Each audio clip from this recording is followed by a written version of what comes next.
Hello everyone, di kesempatan kali ini kita akan membahas materi pembelajaran inovatif.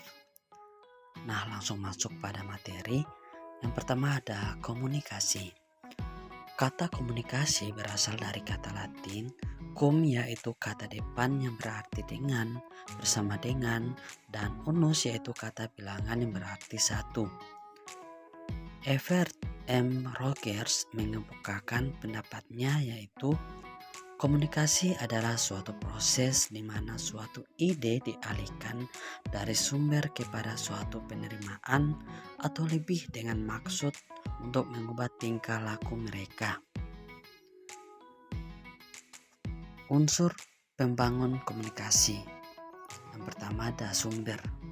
Sumber yaitu pusat informasi atau pengirim informasi. Yang kedua ada penerima. Penerima yaitu pihak di mana menjadi tujuan untuk dikirim pesan atau info oleh sumber atau komunikator. Yang ketiga ada pesan. Pesan adalah informasi yang disampaikan oleh pengirim pesan kepada penerima atau komunikan. Yang keempat ada media. Media yaitu alat yang digunakan dalam berkomunikasi untuk mengirim pesan atau informasi dari sumber kepada penerima. Yang kelima ada efek. Efek yaitu sebuah pengaruh yang dipikirkan dan dirasakan oleh penerima sebelum dan sesudah menerima pesan. Yang keenam ada umpan balik. Umpan balik yaitu sebuah bentuk tanggapan balik dari penerima setelah memperoleh pesan yang diterima. Prinsip kemampuan komunikasi dalam pembelajaran. Yang pertama ada respek. Prinsip pertama dalam mengembangkan komunikasi yaitu efektif adalah sikap menghargai setiap individu yang akan menjadi sasaran pesan yang disampaikan. Yang kedua ada empati. Empati adalah kemampuan manusia untuk menempatkan diri pada situasi atau kondisi yang dihadapi oleh orang lain. Yang ketiga ada audible. Prinsip audible berarti adalah dapat didengarkan atau dimengerti dengan baik. Yang keempat ada clarity.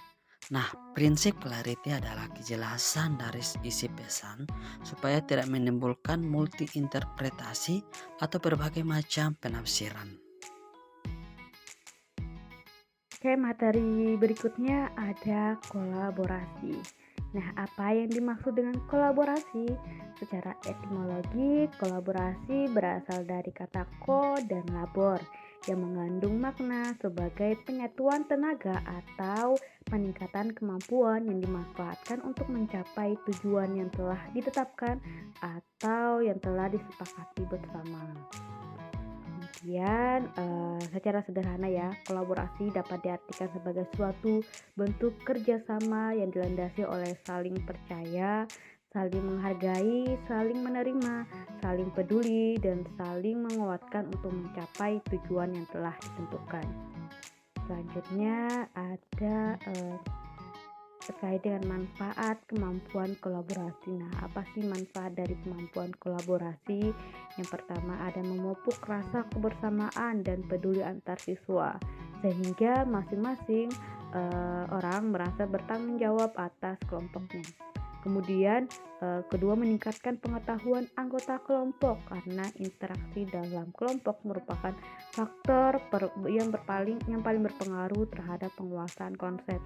Kemudian yang ketiga, murid belajar memecahkan masalah bersama dalam kelompok.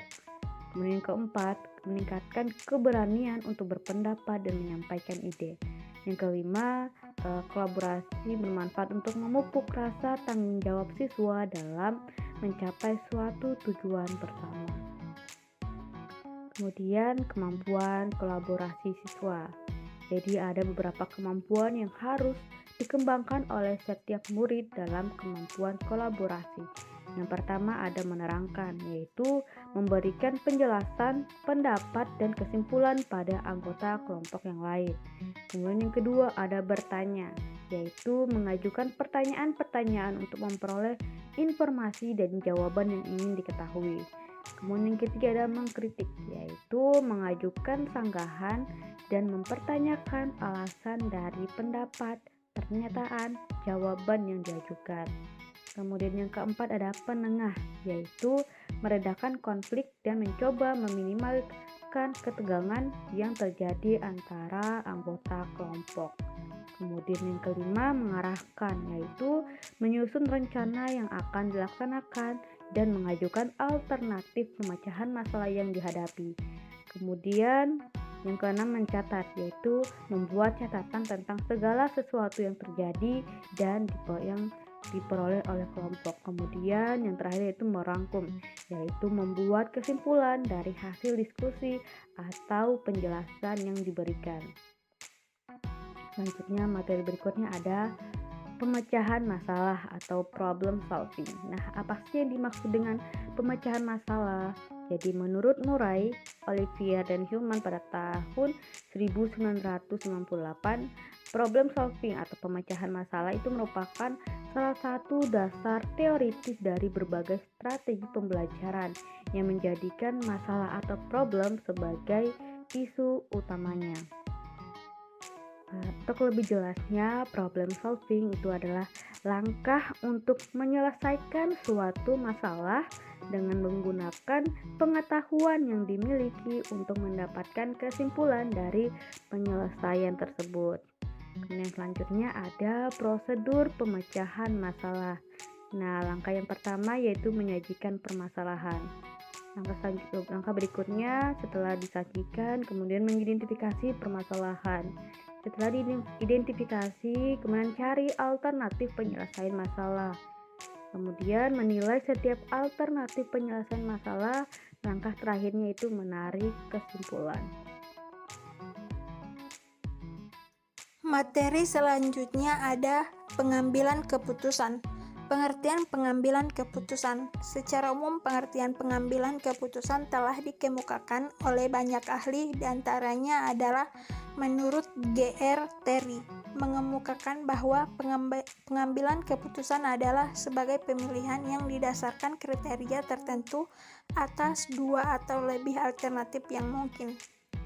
Adapun tahap-tahap pengambilan keputusan yaitu mendefinisikan masalah tersebut secara jelas dan gamblang atau mudah dimengerti. Selanjutnya, membuat daftar masalah yang akan dimunculkan dan menyusunnya secara prioritas dengan maksud agar adanya sistematika yang lebih terarah dan terkendali. Selanjutnya, melakukan identifikasi dari setiap masalah tersebut dengan tujuan untuk lebih memberikan gambaran secara lebih tajam dan terarah secara lebih spesifik. Selanjutnya, memetakan setiap masalah tersebut berdasarkan kelompoknya masing-masing yang kemudian selanjutnya dibarengi dengan menggunakan model atau alat uji yang akan dipakai. Dan yang terakhir ada memastikan kembali bahwa alat uji yang dipergunakan tersebut telah sesuai dengan prinsip-prinsip dan kaidah-kaidah yang berlaku pada umumnya.